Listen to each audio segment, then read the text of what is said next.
Kembali lagi di channel Dino. Di video kali ini gue akan ngebahas soal Gunung Lawu, misteri Gunung Lawu. Gunung Lawu, gunung yang menyimpan banyak misteri dan mitos yang gak boleh dilanggar. Contohnya, jangan memakai baju hijau saat mendaki, dan jangan mendaki dengan jumlah yang ganjil. Pendakian Gunung Lawu dapat menjadi 3 jalur, yakni Cemoro Kandang di Blumbang, Tumurungagung, Kabupaten Karanganyar, Cemoro Sewu di Magetan, Jawa Timur, lalu Candi Ceto di Kecamatan Gargoyoso, Kabupaten Karanganyar. Candi Ceto menjadi jalur yang paling ditakuti oleh para pendaki karena banyak cerita mistis, dan dibanding jalur lain, jalur Candi Ceto ini mempunyai jalur yang sangat terjal. Padahal jalur ini tuh tercepat menuju puncak Gunung Lawu. Nah, di tempat ini tuh biasanya para pendaki mendengar suara riuh yang kayak pasar gitu. Bahkan seseorang pendaki pernah bercerita bahwa dirinya pernah mengalami kejadian aneh di jalur Candi Ceto ini. Dia melihat bahwa pas dia lewat itu katanya ada pasar. Nah, akhirnya dia kegoda untuk beli makan. Beli makan itu pas dimakan dia kan nggak bayar kan. Bayar pakai duit asli sih, bayar tapi pakai duit asli katanya. Pas dimakan itu ternyata pas dia sadar tuh itu bukan makanan, berubah menjadi tanah. Konon kalau kita dengar suara kayak gini nih, misalkan, "Dek, mampir dek, dek mau beli gak nih dek barangnya?" Itu tuh kita harus secepatnya ngambil barang yang ada di sekitar kita. Kita ambil, kita buang. Misalkan ada daun di sebelah kita, kita cabut aja, kita buang, taruh ke bawah. Selain kisah misteri di jalur Candi Ceto, ada pula mengenai burung jalak misterius di Gunung Lawu. Burung jalak ini bernama Kiai Jalak Lawu. Konon burung ini tuh jelmaan dari Kiai Lawu yang merupakan abdi dalam setia Prabu Wijaya yang dulunya ditugaskan untuk menjaga Gunung Lawu. Burung jalak di Lawu kan biasanya warnanya hitam, tapi ini tuh mempunyai ciri khusus yang berwarnanya tuh kayak gading. Tahu gading gak lu? Ntar ada gambarnya di sini. Gak semua pendaki tuh bisa ketemu jalak ini. Burung jalak ini sering menjadi pemandu bagi pendaki yang tersesat.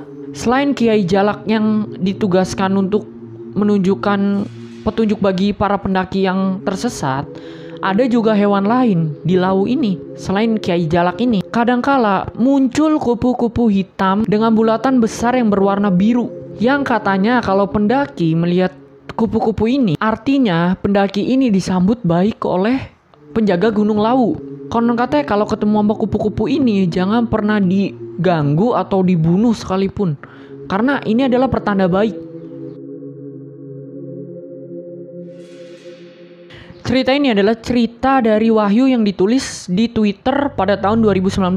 Jadi gini ceritanya, waktu itu si Wahyu ini mendaki gunung dengan 2 orang temannya, yaitu Dipta dan Windy. Jadi keseluruhan mereka itu mendaki 3 orang, Wahyu, Dipta, Windy. Wahyu berangkat dengan Windy dari Jogja, ketemuan sama si Dipta ini di base camp Cemoro Sewu yang ada di Gunung Lawu. Wahyu dan Windy sampai di Cemoro Sewu itu sekitar jam 7 malam. Dan ternyata si Dipta ini sudah menunggu lama di depan masjid, di base camp lah. Pokoknya ada base camp, depannya masjid. Nah, si Dipta itu menunggu di masjidnya itu. Wahyu nih udah sering banget ngedaki gitu. Ya ini mungkin keberapa kalinya dia, dan Wahyu berpikiran buat kayak pendaki-pendakian sebelumnya gitu. Wahyu mengajak teman-temannya itu berencana buat istirahat dulu dan ngedakinya tuh besok pagi aja, karena kalau ngedaki malam banyak resiko. Akhirnya teman-temannya Wahyu itu sepakat bahwa ya oke, kita ngedaki besok pagi aja, malam kita istirahat dulu. Akhirnya mereka bertiga beristirahat dan besok paginya baru mulai mendaki. Mereka mengambil jalur Cemoro Sewu. Singkat cerita nih ya, waktu dia perjalanan mendaki di pos 4 itu mereka ketemu bapak-bapak yang melakukan solo hiking. Gimana sih? Hiking ya. Pokoknya dia mendaki sendiri gitu.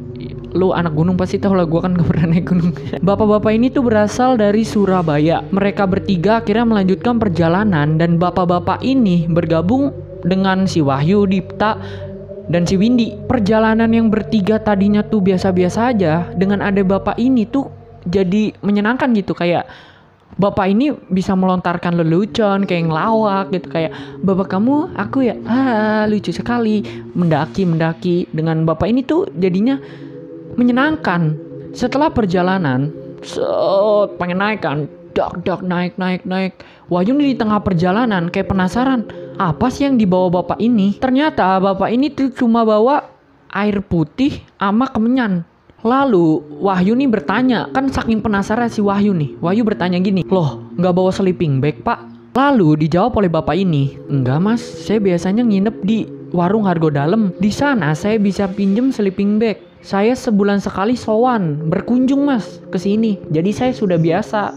Di Gunung Lawu tuh banyak orang yang kayak bapak-bapak ini. Ada yang cuma buat berkunjung ke makam dan berdoa di sana. Dan ada juga yang cuma buat mendaki nyampe puncak turun lagi seperti pendaki biasa. Nah, si bapak ini tuh tipe pendaki yang sebulan sekali kesini, terus dia cuma buat berkunjung ke makam. Sebab di Gunung Lawu terdapat makam di sebuah bangunan yang bernama Hargo Dalem. Jika pengen lihat orang tirakart di sana kayak bapak-bapak ini, biasanya tuh adanya malam 1 Suro, tuh rame tuh di situ. Singkat cerita, pada jam 5 akhirnya mereka berempat itu sampai di camp terakhir. Yang di sana tuh terdapat warung Boim. Lu tau gak sih warung Boim ini warung tertinggi di dunia mungkin ya, karena warung dia itu di puncak Gunung Lawu. Lu bayangin.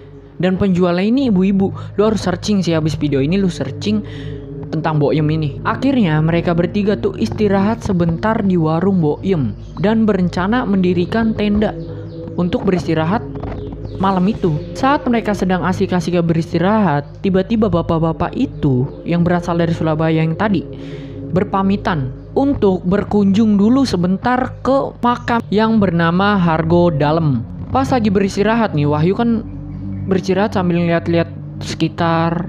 Tiba-tiba Wahyu tuh melihat ada gubuk kecil dan Wahyu berpikir untuk kayaknya pasang tenda di situ enak deh buat beristirahat malam ini, karena pikiran si Wahyu untuk menetralisir dinginnya udara di Gunung Lawu. Akhirnya dia nanya sama penjaga warung Boim ini, Bu, apa bisa istirahat dan bikin tenda di gubuk itu?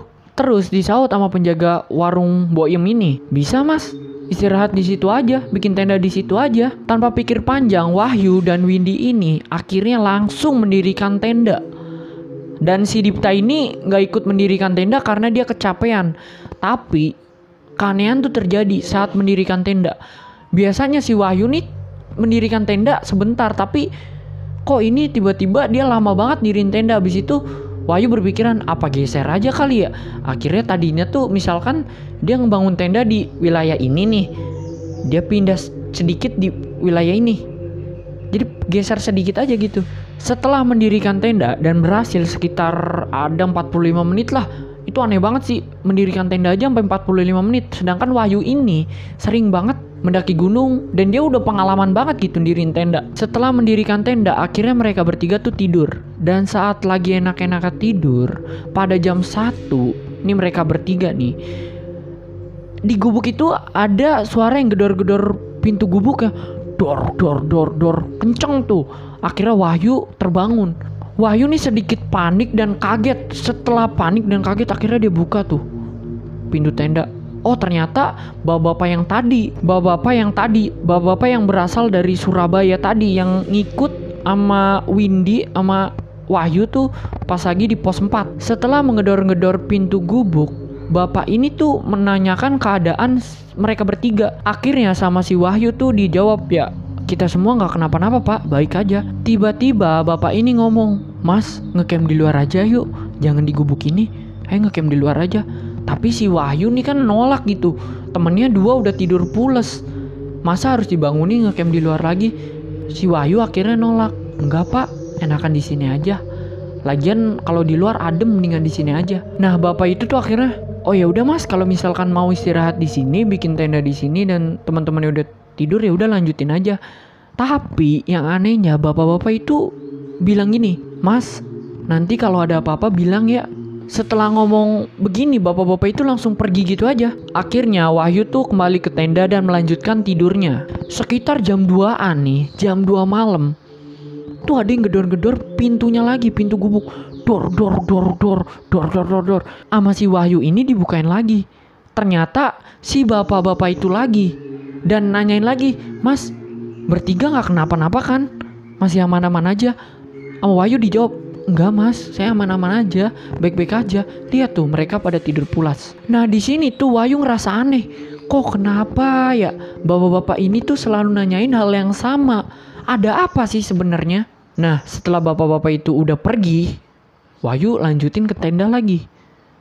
Baru pengen tidur, tiba-tiba ada suara orang berjalan di sekitar gubuk yang dia tempati. Suara itu makin lama tuh semakin kenceng banget, kenceng. Jadi kayak suaranya tuh kayak orang pakai sepatu boot. Dok. Tapi orang berjalan tuh jalannya ngelilingin tenda doang.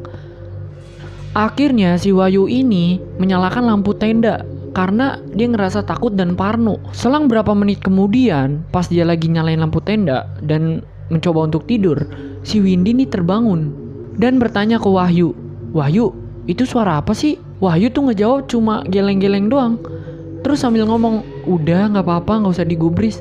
Udah kamu tidur lagi aja." Si Windy tuh saking penasaran nanya lagi, "Loh kok kenapa lampu tenda dinyalain? Aku gak bisa tidur tahu." Akhirnya si Wahyu ini matiin lagi lampu tendanya. Jebret. Sebenarnya tujuan si Wahyu nyalain lampu tenda supaya dia bisa ngeliat kalau misalkan ada orang lagi jalan ataupun itulah makhluk atau rusa, babi hutan.